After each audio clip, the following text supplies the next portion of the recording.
جنگ بدر سے شروع ہو کر پھر غزوہ احد ہے، پھر احزاب ہے، اس طریقے سے اور جنگیں ہیں، فتح مکہ ہے سن 8 میں۔ 6 برس کا یہ 6th phase and final phase of the revolution of محمد صلی اللہ علیہ وسلم، ان مراحل سے گزر کر جاء الحق وزهق الباطل ان الباطل کان زہوقا، جزیرہ نماء عرب پر اللہ کا دین غالب ہو گیا۔ اچھی طرح سمجھ لیجئے یہ ہے اسوہ محمدی صلی اللہ علیہ وسلم۔ یقیناً مسواک کرنا یہ بھی سنت ہے رسول کی۔ جو شخص مسواک کرتا ہے بجائے برش کے، یہ سمجھتے ہوئے کہ حضور کی سنت یہ ہے، یقیناً اسے اجر و ثواب ملے گا۔ جو شخص مسجد سے نکلتے ہوئے بایاں پاؤں پہلے آگے رکھے اور مسجد میں داخل ہوتے ہوئے دایاں پاؤں پہلے داخل کرے، یقیناً سنت رسول سمجھتے ہوئے اسے بھی بہت اجر و ثواب ملے گا۔ جو شخص داڑھی رکھتا ہے سنت رسول سمجھ کر، یقیناً بہت بڑے اجر و ثواب کا مستحق ہے۔ لیکن جان لیجئے اسوہ کہتے ہیں نمونے کو، نمونہ کامل نمونے کو کہتے ہیں۔ پوری شخصیت، پورا وجود، پورا کارنامہ حیات، حضور صلی اللہ علیہ وسلم کی توانائیاں کس کام میں لگیں؟ آپ کے شب و روز کس فکر میں گزرتے تھے؟ آپ کی جد و جہد کس رخ پر تھی؟ آپ کس کام کے لیے یہ دن رات جو محنت کر رہے تھے کس مقصد کے لیے تھا؟ یہ ہے اصل شے کہ بحیثیت کل جب آپ رکھیں گے سیرت محمدی کو، اگر آپ صلی اللہ علیہ وسلم کوئی ایک گوشہ لیں گے، کوئی ایک پہلو لیں گے، وہ بھی مبارک ہے، لیکن یہ ہے کہ بحیثیت کل، ان ٹوٹیلٹی، حضور صلی اللہ علیہ وسلم کا اسوہ کیا ہے؟ دین کی اقامت کی جد و جہد، اس میں ہر ممکن محنت، مشقت، ایثار، قربانی، جہاں تک کہ وہ الفاظ بھی مجھے یاد آئے، سن 10 نبوی، ہجری نہیں نبوی، ابو طالب کے پاس آخری سفارت آئی ہے قریش کی۔ انہوں نے آخری چیلنج دیا کہ ابو طالب ہمارے صبر کا پیمانہ لبریز ہو چکا ہے، اب یا تو تم محمد کا ساتھ چھوڑ دو صلی اللہ علیہ وسلم، یا پھر ٹھیک ہے میدان میں آ جاؤ۔ اگر بنی ہاشم اپنے سپوت محمد صلی اللہ علیہ وسلم کا ساتھ چھوڑنے کو تیار نہیں ہے تو میدان میں آئے، ہم سے مقابلہ کریں۔ ابو طالب نے ابھی تک بڑی ہمت کے ساتھ ساتھ دیا تھا حضور کا، اس میں کوئی شک نہیں، لیکن اس وقت پائے ثبات میں لغزش آ گئی، ہمت جواب دے گئی، حضور کو طلب کیا۔ یہ الفاظ آتے ہیں سیرت کی کتابوں میں، بھتیجے مجھ پر اتنا بوجھ نہ ڈالو کہ جسے میں برداشت نہ کر سکوں۔ پہلی مرتبہ، 2 ہی مرتبہ حضور کے آنکھوں میں آنسو آنے کا ذکر میرے ذہن میں ہے اس وقت۔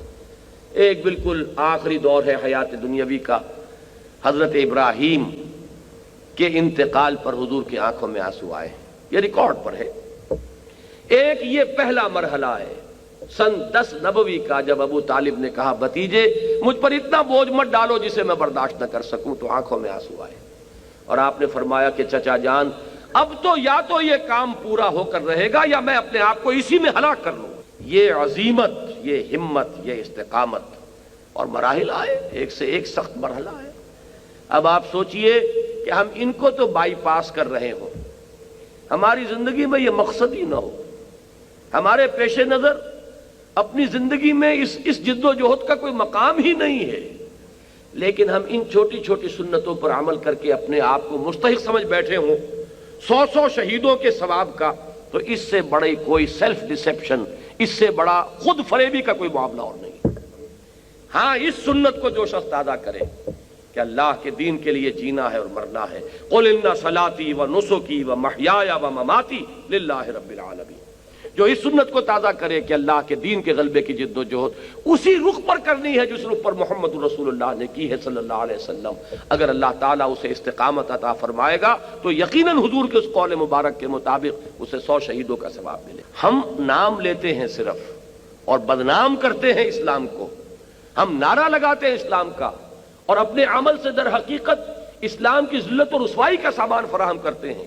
کاش کہ وہ جذبہ ابھر آئے کہ پہلے ہمیں اپنی انفرادی زندگیوں میں اسلام کو نافذ کرنا ہے، صرف قول سے اسلام کی دعوت نہیں دینی، اپنے عمل سے اسلام کی دعوت دینی ہے، اور پھر مل جل کر ایک طاقت بننا ہے، قوت بننا ہے۔ ید اللہ علی الجماعہ، اللہ کی تائید و نصرت جماعت کے ساتھ ہوتی ہے۔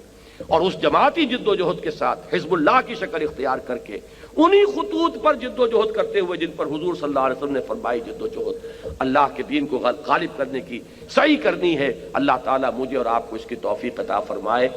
اگر یہ کسی درجے میں یہ جذبہ اندر ابھرے تب تو یہ سمجھیے کہ واقعتاً سیرت النبی کا سننا سنانا بیان کرنا اس کی محفل منعقد کرنا بہت مبارک بہت مفید. لیکن اگر یہ جذبہ نہیں ابھرتا اور نشستند و گفتند و برخاستند اور جیسا کہ عام طور پر ہوتا ہے ہماری بدقسمتی کہ حضور کی زلفوں کا ذکر کر لیا جائے اور حضور کے حسن ظاہری ہی کے تذکرے ہو جائیں, حضور کی کملی ہی کی قصد جو ہے وہ قصیدے اس کے لیے کہے جائیں, تو پھر کوئی نتیجہ اس کا نہیں ہے, کوئی اس کا حاصل نہیں ہے, اس سے کوئی عملی تبدیلی ہمارے اندر نہیں آئے گی جب تک کہ حضور کی اس پوری جو جد و جہد ہے اس دنیاوی زندگی کے اندر اس کو اپنے سامنے نمونے اور اسوے کے طور پر رکھ کر اسی جد و جہد میں خود اپنے آپ کو مبتلا کرنے کا عزم مصمم موجود نہ ہو.